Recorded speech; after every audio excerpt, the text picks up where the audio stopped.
we are doing our second part of the Security Champions meetup. The previous was with Marcos primarily, and it was more normative.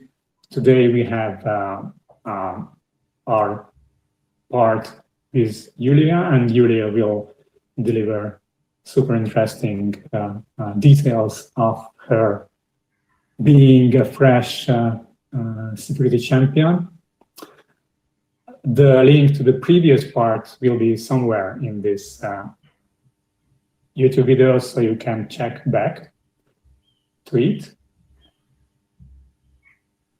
I wanted also to mention that it's the first appearance of Julia, so may we have any kind of glitches during this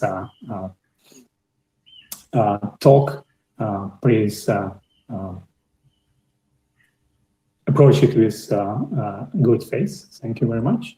And I also wanted to mention that interrupting the speaker is allowed in our meetups, so our panelists have a chance to pose their questions to Julia in the middle of the delivery, and it's not unpolite. So Julia, the floor is yours again tonight. Thank you, Timur. So hello, everyone. Today I will be presenting the practical application of Security Championship Program in my company called Payconic, that is located in the Netherlands with a headquarters in Luxembourg.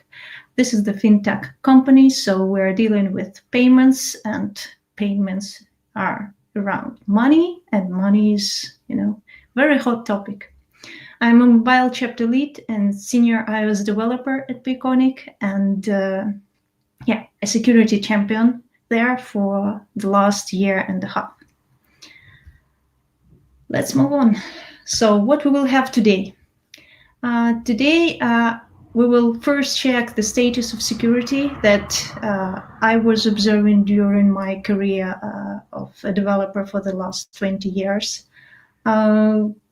I will share with you what program in Payconic around championship we have, what problems we meet, where we succeeded, what are our plans for future, and to the end, I will share with you maybe some tips how to succeed there and make it a story worth telling. So guys, imagine the ideal world with full of security in mind in place in your company. So before even writing the first line of code, you have already threat modeling done for API. You have checked the third libraries, and you definitely trust them. You have already a practice to have each sprint 1 or 2 security topics, tasks, issues to be brought and discussed by the team. And you actually implemented with your first merge request, linking your service to the scanning tool, and you're covered with automated scanning as well. You have your security team that's looking at your merge requests. Every developer knows what Frida, Hopper, Charles is. They're installed, they're already equipped. And overall, everywhere is zero trust security model, and you are secure inside by 100%. This is the ideal world. It can be really a lot, and you may think, why to bother? It may be a lot of money and a lot of time spent. But if you will be getting back to reality, you will see not very promising numbers. And no matter which business you are dealing with, small, big one, you will be hit by the problems that will be related to security anyhow. So let's check what actually your company has. Does it ever even care about security? Because it's money, and a lot of money can be spent on it, and you still will be not sure why. Maybe you're inviting a pen tester. That's already good, but pen testers, they don't have a lot of time to spend with you, and they cannot check each line of code, and they will be scratching on the surface. So maybe you already plan something more, and you have a security team in your company. So there are maybe 2-3 guys, maybe you know how they look, but you barely know maybe what they do. And it's hard for them as well to check everything every time. So you still have some doubts whether you are secured or not 100%.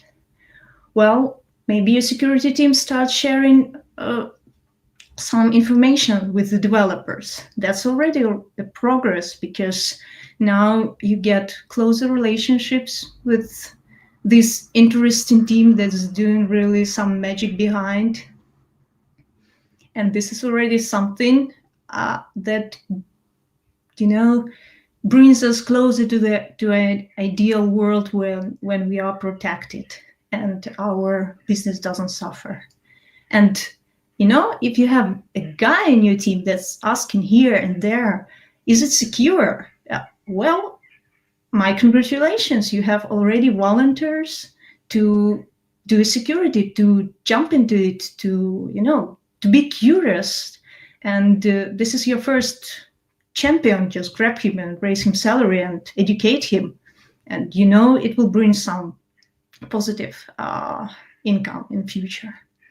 And well, if you have a security guild and a security champions there for each team, then maybe you will relate to some pain that I will share later. So what we did in Peconic. Peconic, as a fin company, was started in 2015, but the first security engineer joined 2 years later, and only 2 years later, in September 19, the Security Championship program was announced to everybody. And actually, we started gathering volunteers who will try, test, fail, try again, and eventually succeed. So here is our plan, what we designed our ideal world will look like. So if we start with the meet and plan, on the top, we have the first phase, designing, and designing will include threat modeling. So what we decided for ourselves, that every 3 months we will gather, discuss what threats can be done, and eventually every 3 months we will reevaluate what was done, what's left, maybe something was brought new. So this is the continuous process, and it couldn't be done only once. Then when design is ready, it's evaluated from the security point of view.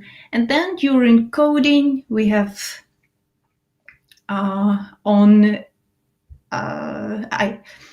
our each merge request, on our each commit, we have scanning, some automated tool scanning to keep the code healthy and alert in early stages.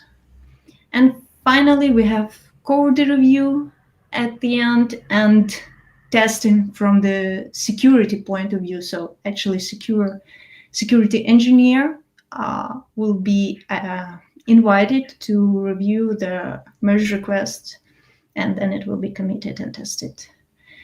After release, we, as the fintech company, we need to do pen testing. And pen testing we are doing twice a year. there we get final feedback, and then the cycle closes, and again, threat modeling, design, code review, and pen tests. So without this design review, code reviews, pen testing is already good, but it requires a lot of money to find issues. So we decided if we will try to help our security engineers and easy their job with enforcing them, with leveraging them with some people who have some knowledge and understanding in security, maybe it will boost our quality, and then ideal world penetration tests, penetration guys will not find anything, and it's eventually happening. So yeah, that was our ideal plan. Any questions so far? No? Okay. So what went wrong with this ideal world? So as you know, to do some plan, you first need to, ask the top management, can we do it? And we got the approval of the top management, everything was signed, the budget was defined, but then we faced the resistance from the managers, eventually from the product owners at the end, to share their capacity, so actually sharing people to do these trainings, to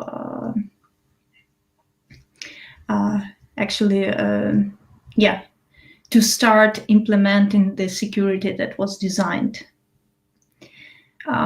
We had a little bit lack of leadership in the security team itself, because due to some delays, when we got volunteers, we didn't know exactly the plan. We didn't have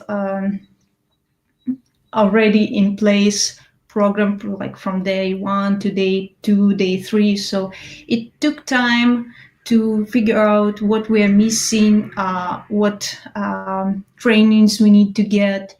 At the meantime, we had some changes in security team itself, because there are just a couple of people, and they still need to do their work, and training security champions was not a defined, established process, so it took time.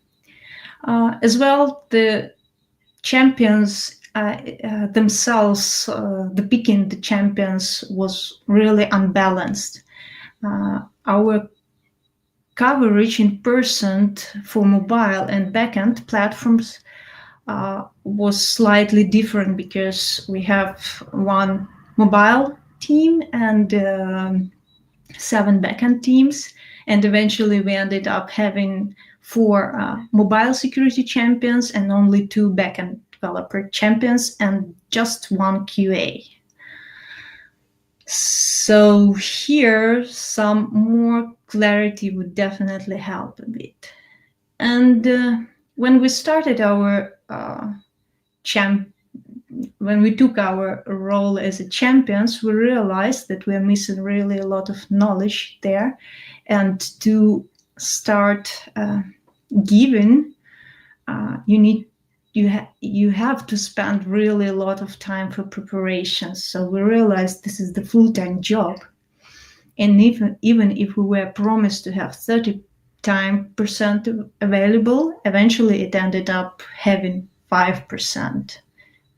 So I did some measurements there, and having just 5%, you were able still to learn something, but without practicing it, without embedding all the knowledge you gained, this was like a dead stone. So yeah, do you have questions so far? Anyone? Nope. I hope you still hear me. I actually have one question. Oh, can you hear me? Cool. Yeah. Go ahead. When you say resistance from managers to give money, what exactly would be your expectations in spending this budget? So we have learning budget for each member. It's related to your salary, but there were some situations for some people that they went above that budget because some trainings were really expensive, and as well evaluating of tools and what we can afford, what we cannot, was also quite a problem because we're not a big company, and money is something to consider when you go with some desire that I want this, and also this on top. Right. So basically, training and tools. Yes, and as well, if I would have a time machine and go back and tell myself there like what should be done there, I would say that at least 1 to 3 months fully should have been dedicated for deep dive in training. So we moved it slowly, and we wasted actually 1 year in feeling that we started eventually to give and start participate actively in stand-ups and doing actual work only after a year of implementing this program. So first, even management didn't see, because they signed and they want the result quickly, but it took time. All right, thanks. Okay. So yeah, a lot of problems, and eventually, after a year and a half, we found some solutions that I would say now start working. So what we did regarding training, we actually got backend and mobile, external and internal trainings. We organized the chat for security-related topics, so there we were able to communicate with security engineers directly, asking them directly when issue pops up, and as well as knowledge sharing sessions if someone finds something and want to discuss, want to test, try, this was a two-way channel for security team to talk to developers in each team, and as well for developers to reach security guys without trying to find whom to ask. So we also established some rules in our team that as a security champion, you should definitely ask those small questions like, is it secure? During the design phase and testing phase. It had really magic effect, because then product owners starting to get it involved and feeling that that security issues, security tasks, security problems, what we found with the threat modeling, with automated tools, that they were really getting more attention. Regarding prioritization and trying to get this money and attention from product owners, we put the security topics as the OKRs for this year. So this was defined by our security engineers, what they expect from us. So it was, I gave here a couple of examples, like close the some amount of high critical findings, facilitate threat modeling. So first threat modeling sessions were provided by security engineer. And now this year, those next iterations every 3 months, we as the security champions will be facilitating. As well, we have automated tools for scanning, and Úgy is nem hallom. and as well there we have some percent of scanned services that should be done.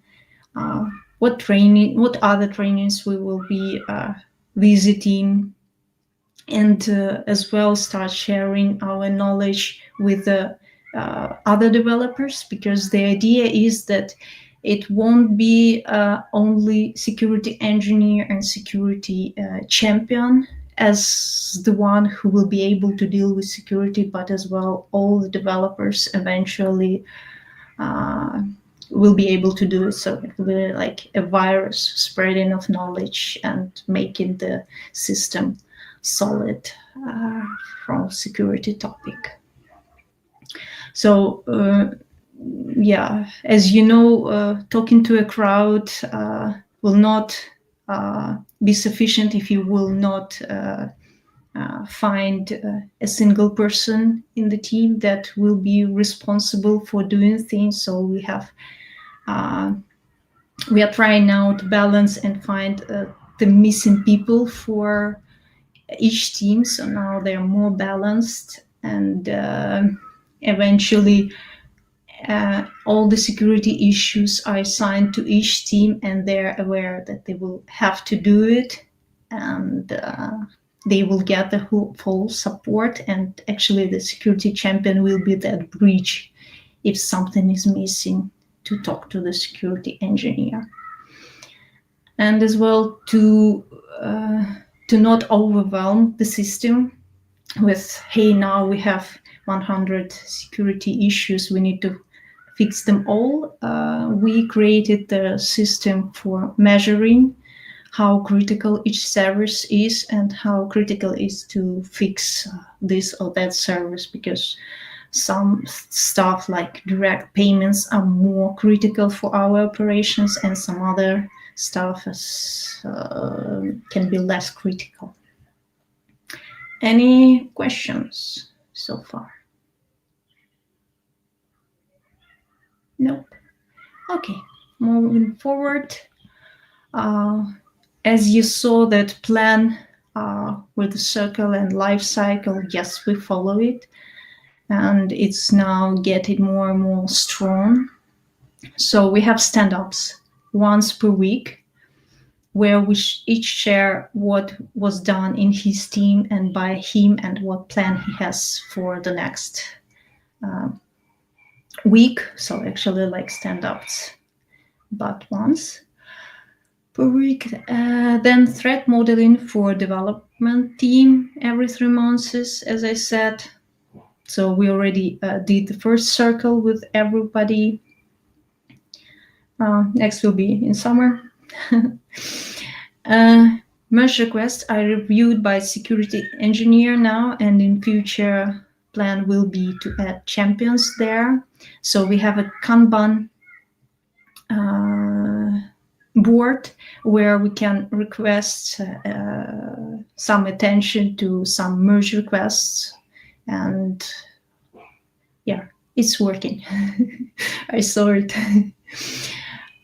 Then testing with security in mind. So we don't have now plan written, but the idea will be to have the written plan with a lot of items where you will check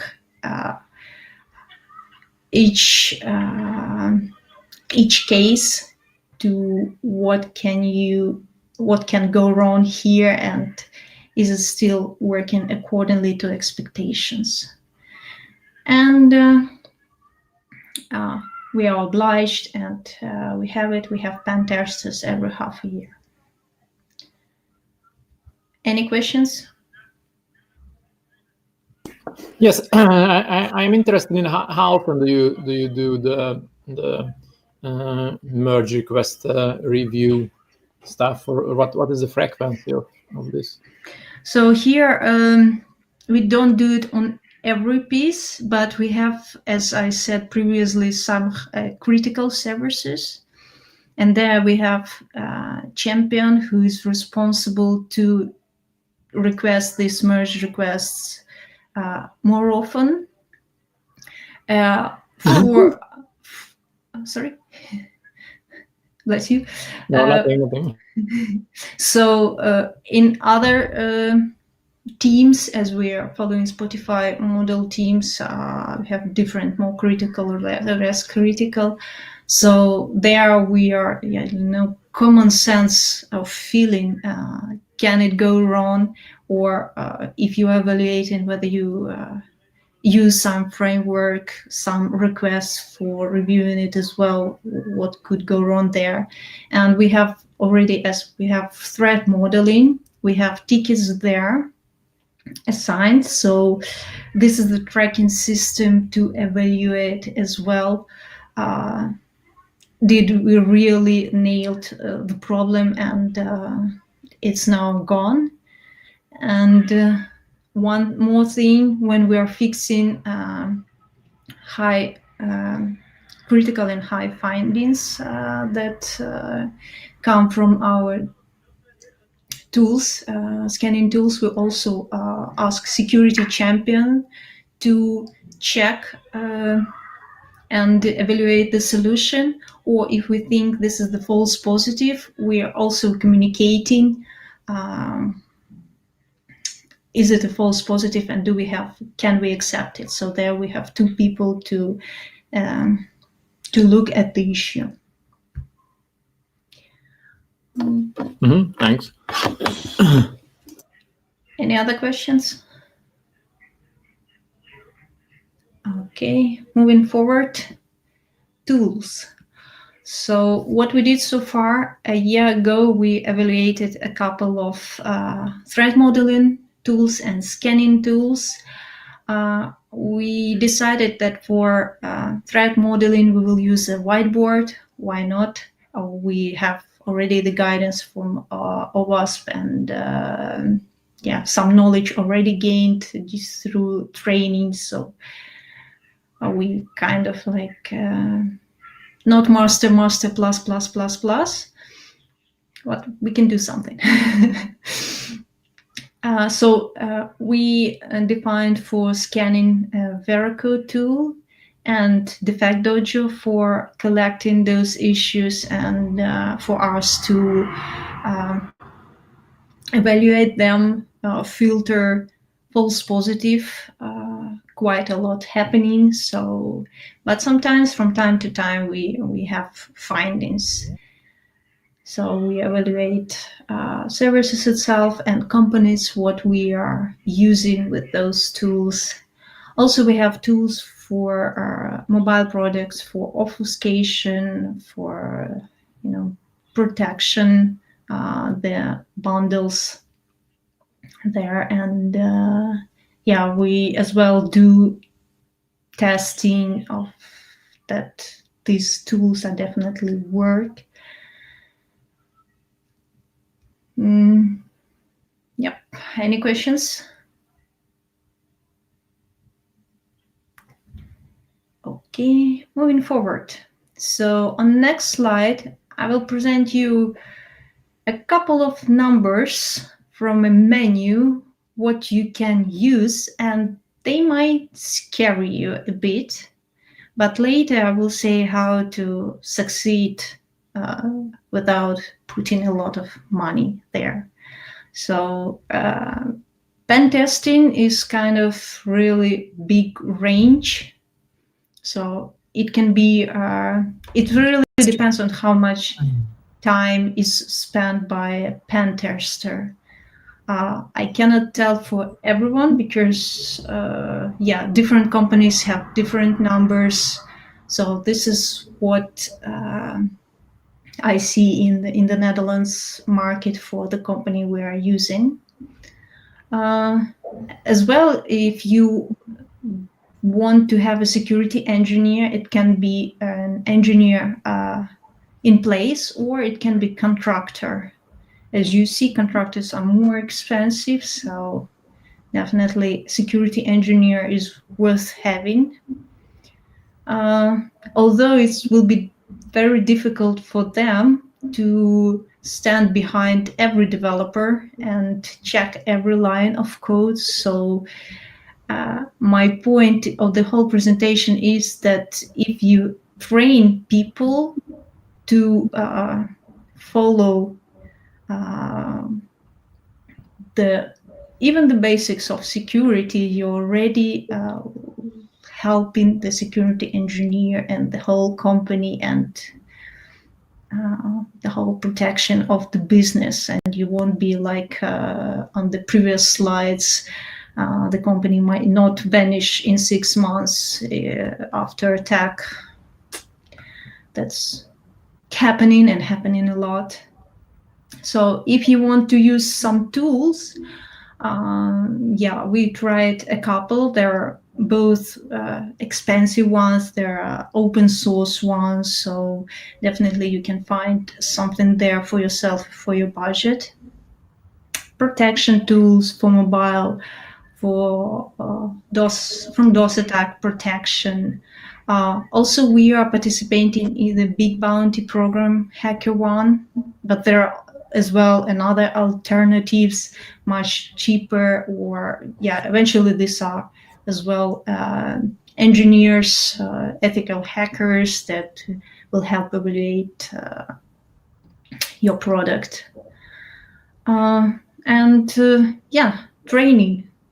If you need security champions in place, you will definitely need to equip them with knowledge. And there are a lot of online courses, free documentation, some certification if you want to go further. So quite a lot, and these prices can scare you. Any questions so far, by the way?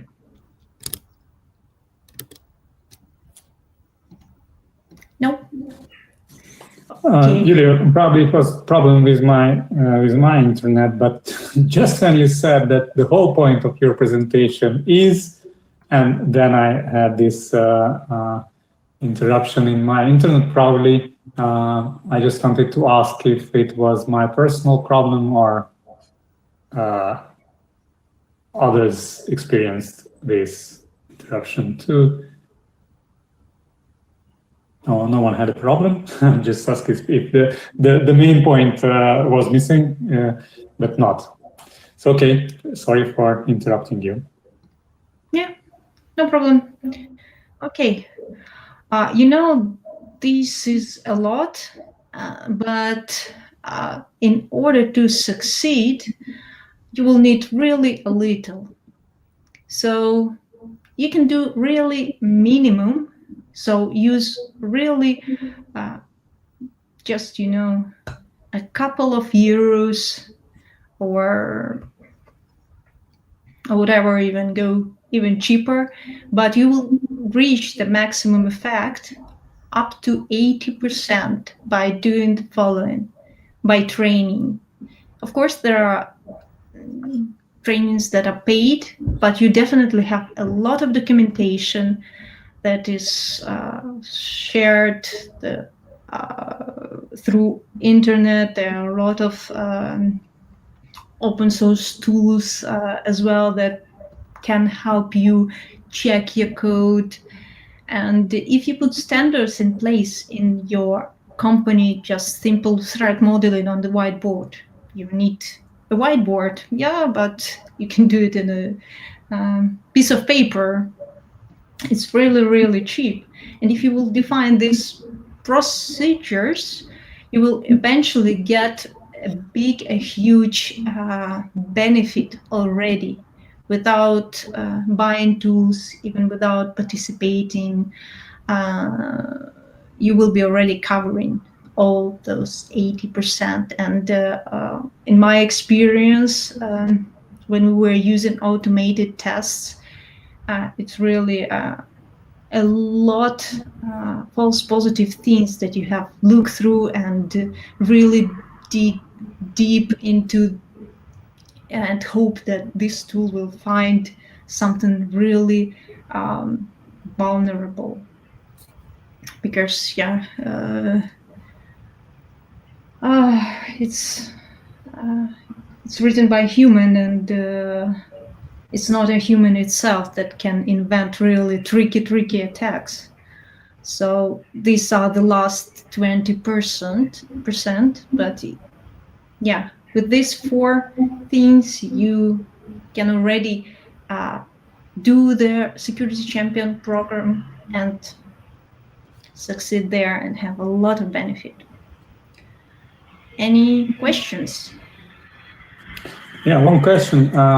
We already discussed it yesterday because I have to disclose that we had a kind of pre-show talk yesterday. So the question is, what are the hidden costs? Because of course, security champion to have you as a security champion, it has a cost in that you dedicate some part of your developer's time for security, which is not actually. So that time you could do. Well, simply saying that like you could code instead of being a security champion. So from the product owner's point of view, that may be the cost of having security champions in place, and that can be an explicit hidden cost, let's say, because it's countable. So you can judge how much of your work time went to the security champion, went to you fulfilling your security champion's role instead of you fulfilling your developer role, which is your major role, right? So that's that's one part of the question, and the second part is what Glenn mentioned yesterday. Glenn and Kata mentioned yesterday that now that your team became security conscious, let's say, or you treat the security quality seriously, then you have this overhead of doing good security design, for example. So with this security quality mindset comes an overhead, which comes on top of your development time, which could have been dedicated for development before you had that security quality mindset, right? So that's the other, let's say, cost of you as a developer team and accompanied with you as a security champion. So that also should be like somehow accounted when we compare this solution with the ancient version, when developers were just developing without thinking of security, and then at the end the pen tester came and that was the explicit cost of the security. Sorry for the a bit convoluted, complicated question. Yes. So I return to you with this. I have an example of having no security in another project that was involved, was related to payments as well. And there we didn't have any security champion or any security awareness. So we had for 100 developers, we had 2-3 security champions, security engineers. They were sitting trying to cover all our volume of development. And what happened? A funny story happened that there was a missing check, a small missing check for the amount that person could wanted to transfer to pop his account. And eventually by modifying the call, you could bypass mobile checks that we implemented and go directly to backend that was trusting mobile in this regards and didn't have any checks. So the company eventually lost a little bit of money, and that triggered them to have for security engineers. They gave them the possibility to start sharing knowledge with developers.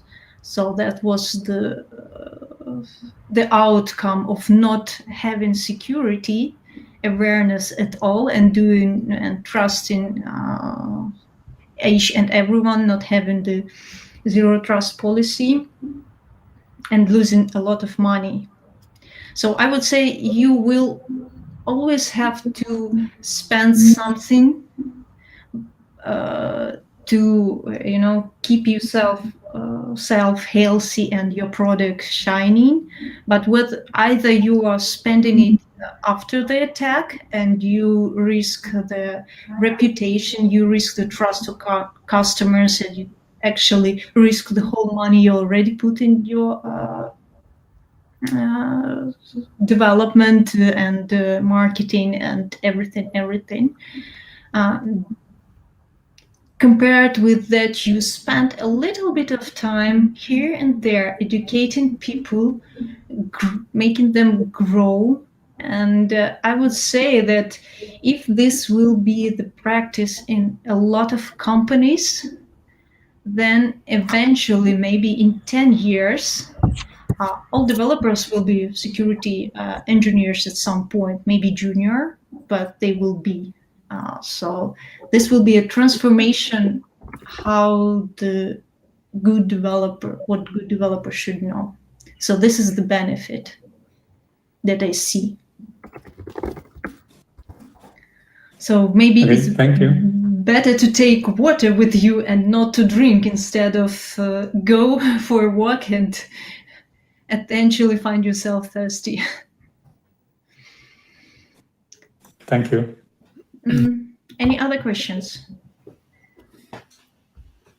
Yeah, I just wanted to kind of answer to Timur, or just to restate what he said. That yes, there is this funny effect that the more the developer knows and the better quality code the developer writes, it actually at some point can take longer. So writing better quality code can take longer than writing pure quality code, because if you don't write any tests, you can finish much sooner. But if you start writing tests, just unit tests as a developer, it dramatically increases the time that you spend with the code. So it's not unique with security that writing good quality code takes somewhat more time. Mm-hmm. Like this pyramid, or you want quick, or you want cheap, or you want quality. So there's always a trade-off, and you have to think about what type of business you're running. If this is some small game like Sudoku, you don't really need pen testers on top, and you can go safe there. But if you're dealing with payments and with other stuff, then yes, it's something you have to consider and put money and effort.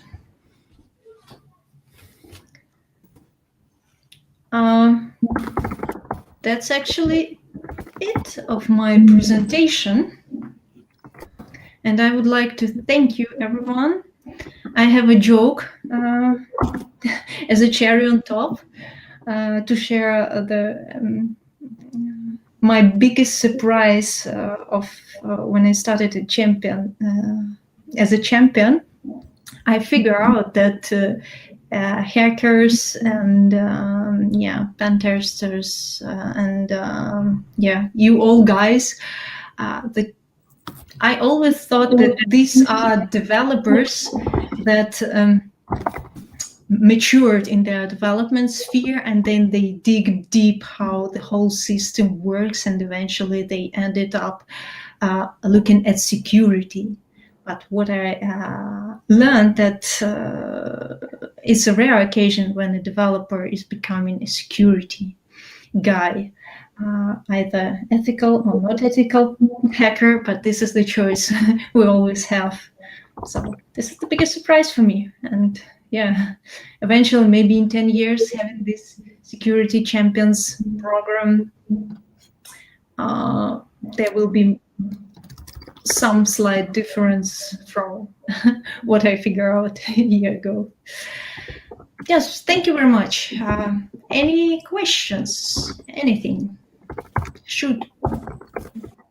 Thank you very much, Julia. It was like one of our best talks ever, in my opinion. Thank you.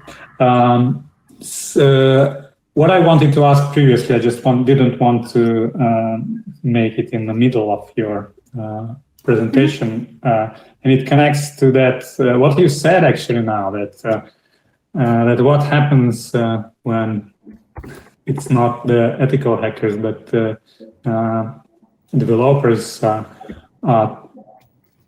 responsible for code security more, or they invest into that.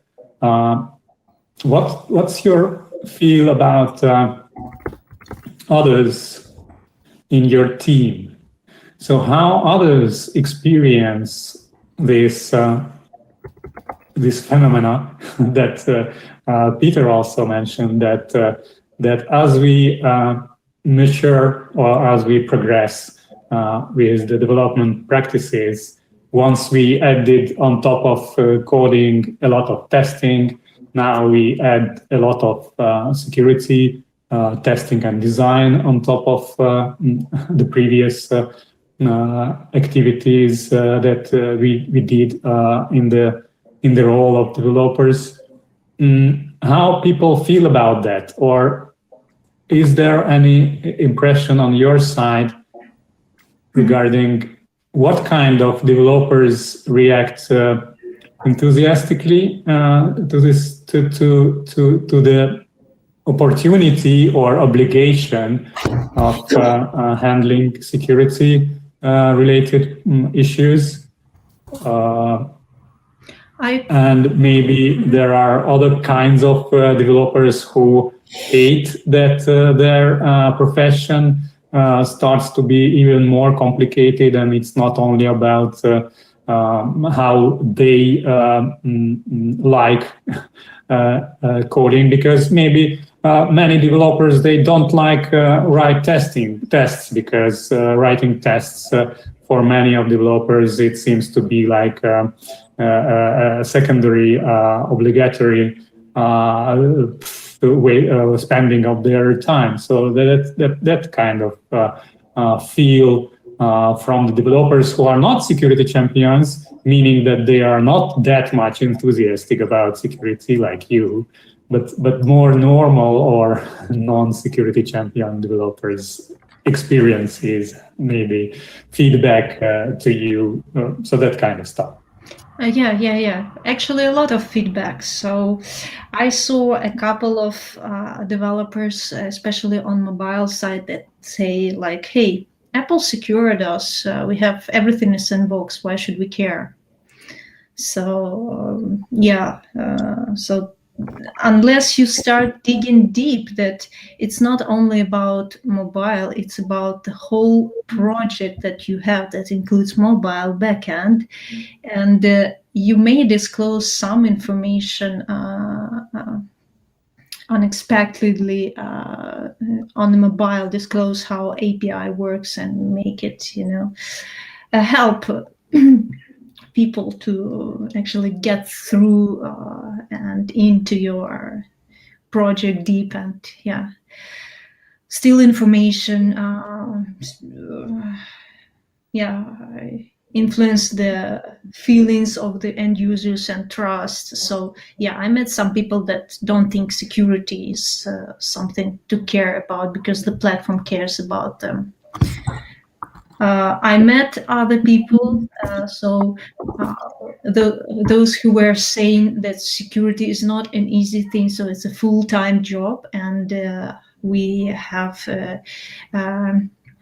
QA guy who's saying like, I like security even more now. I would like maybe to switch to this field and dig deeper. So what I saw when we did threat modeling with the teams, they were really excited about the outcome. So it was really fun to pretend you are a hacker and you want to crack your system yourself. So it was fun.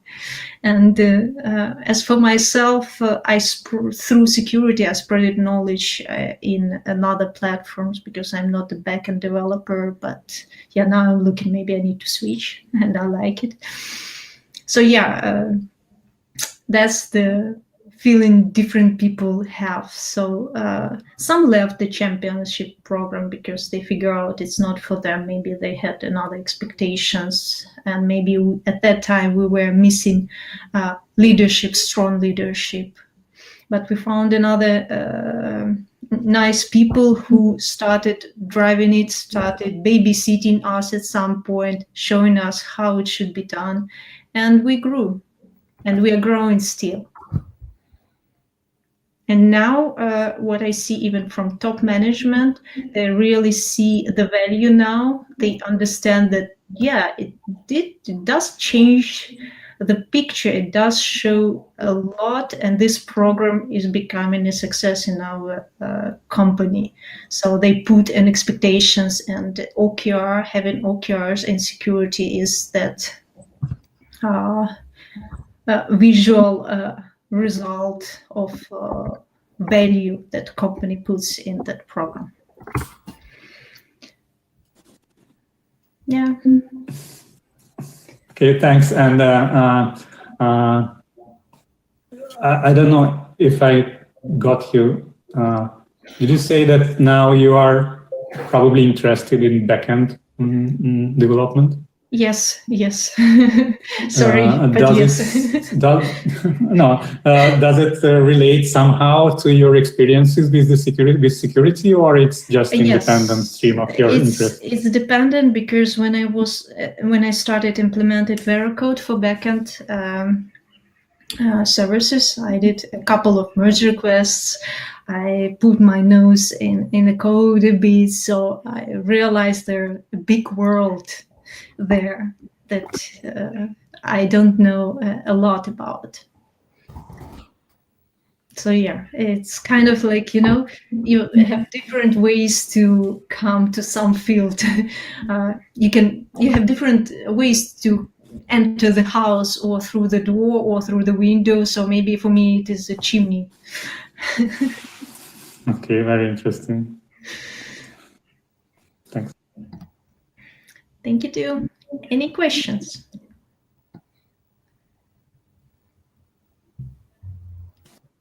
Yes, please, panelists, go ahead.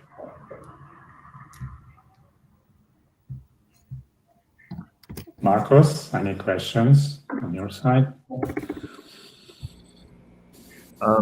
Not specifically. I think it gave us a very interesting, a different perspective from what I had in mind. It was really, really cool. One thing that caught my eye was that you mentioned the lack of leadership, right? How exactly do you feel? Like, do you feel like it's possible to go on with a security champions program like this without having specifically a security team or a senior security engineer, someone with more experience who could, like you said, babysit and guide you through this? Is it doable, or how harder it is? How do you feel about it? I would say that when our security engineers started sharing links where to start this or that and what's all about, that really helped to figure out, because previously, before that, I didn't know what OWASP is and what's an animal it is. And when they gave us this documentation, it was really a lot, but everybody was talent that finally we get some big piece of knowledge. Because you can say people, okay, let's do hacker stuff, so let's pretend we are hacking our system, so actually let's do security around this, and a lot of people will say yes, let's do, but without having a starting point and someone that will not give you the material but also request you to have responsibility and commit.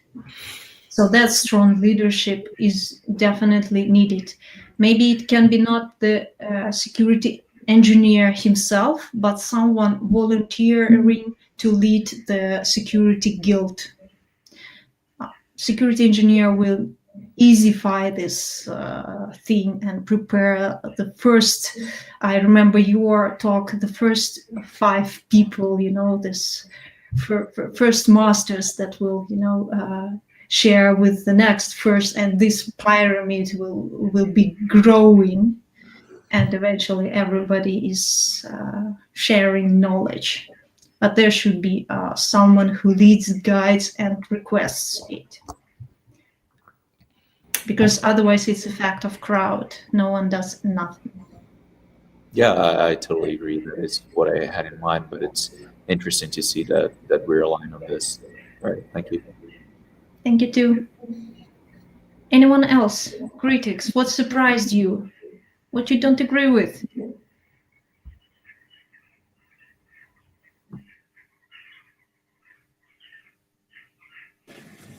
Well, maybe someone tries to collect their criticism.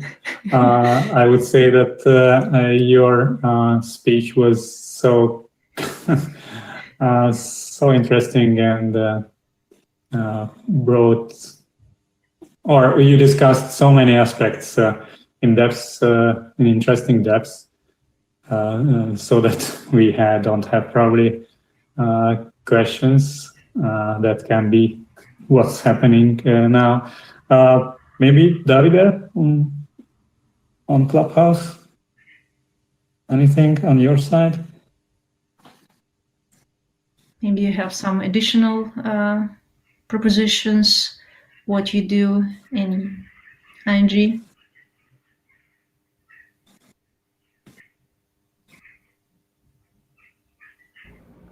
No, probably Davide cannot connect right now. So yeah, anyone, any questions? Just one more thing.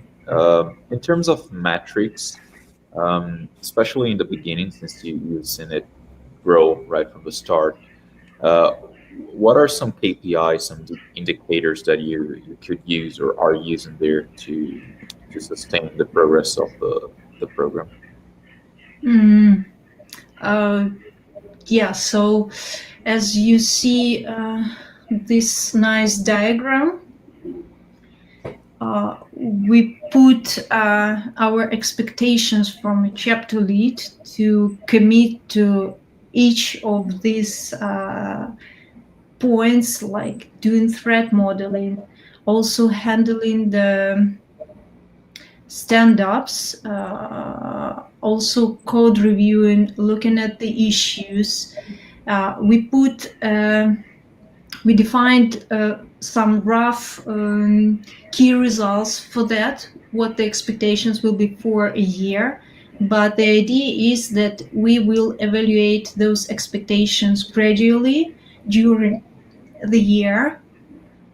So eventually as our main security engineer put a lot of expectations from this program as well. So he has expectations for his team, for engineers. They're doing a lot with the documentation, with the risk assessment here and there. And we as a champions, we facilitate all these steps on diagram, apart from penetration tests. But as a chapter lead, I participate in penetration evaluation of, as well as the leaders in the backend. So we have this as the measuring of how many issues we have, how many of them solved, how quickly they're solved. Everything is tracked, and we have as well reports how healthy are all our scans, our services after scanning are. So yeah, trying to get information and put Right. in numbers. So we are still newbies there. But it's an interesting perspective. You're setting milestones and at least counting the number of design reviews and Yeah. threat model and trying to set up some indicators for this. That's a good start. Yeah, and as well, we already had after we set up the scanning, and we had the pen testers. So one team even won the prize because pen testers found 0 issues in their squad. So there was additional party at their house. So yeah, such competitions. And what else interesting we have, as we are introducing the zero trust model everywhere, we are planning to do hackathon on top of it. So this is a part still in preparation, so maybe I will share my experience a little bit later, but something interesting is happening. Yeah, amazing. I would like to hear more about it. Yeah, definitely. Don't switch the channel. Yeah, maybe it can be a returning theme to snapshot how what your feelings and experiences were after 1 year, after, I don't know, more months and extra. What else I wanted to ask? Is there any? So, what is your view on that? What are the differences, or sorry, did it make a difference that you are an iOS or mobile development team? How it influenced, in your opinion, or what are the specificities of a mobile team versus whatever web application team, for example, in terms of security championship? So I would say that mobile are a little bit happily protected by some basic security that platform allows to do. And what I noticed changing the companies, going through interviews, that people are asking a lot of questions about security stuff. So even 3 years ago, such term as man-in-the-middle attack was for me like, something what? I didn't know what it is, but now 3 years later, having interviews and me interviewing people who want to join Penconic, I'm trying to challenge them with questions like, what's man in the middle? What's SSL pinning? What's this and that? How you can protect? And people are responding. And what I see in mobile, we already have some practices that even platforms propose and enforce and present on the knowledge sharing sessions.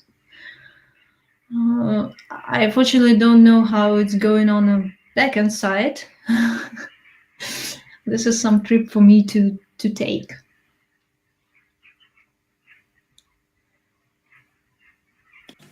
Thanks.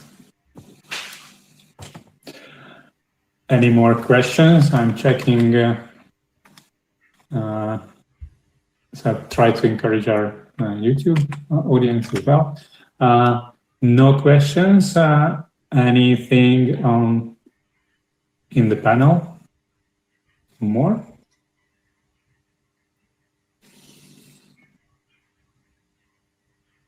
if nothing, then I would say that we had an excellent meetup today.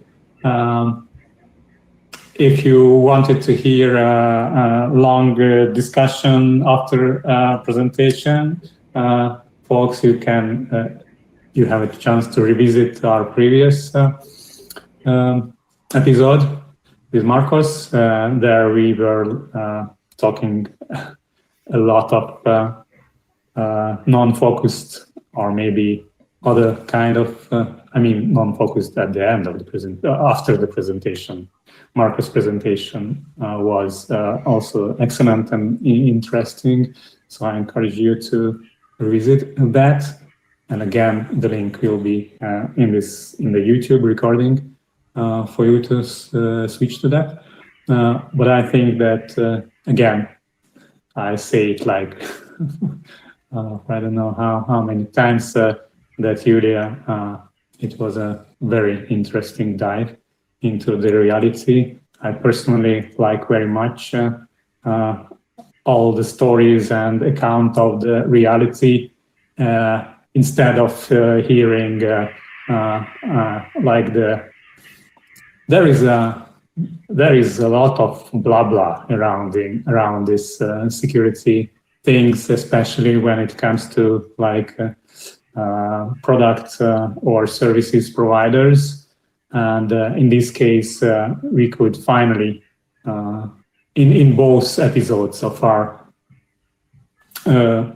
twofold meetup, to have a much more grounded, let's say, or reality significant, if there is a word, reality significant stuff. So, Julia, thank you very much. I hope your speech will be demanded on the internet. Please, guys, spread this video. Julia, thank you very much. Probably some closing words if you wanted. I'm finished. Thank you very much for having me. For sharing your time, and thank you very much for questions and your attention, and enjoy 2021. Cheers. Thank you all. Thank you, Davide. Thank you. Thank you, panelists. Thank you for watching. Bye-bye. Thank you, Julia, again. Bye. Bye.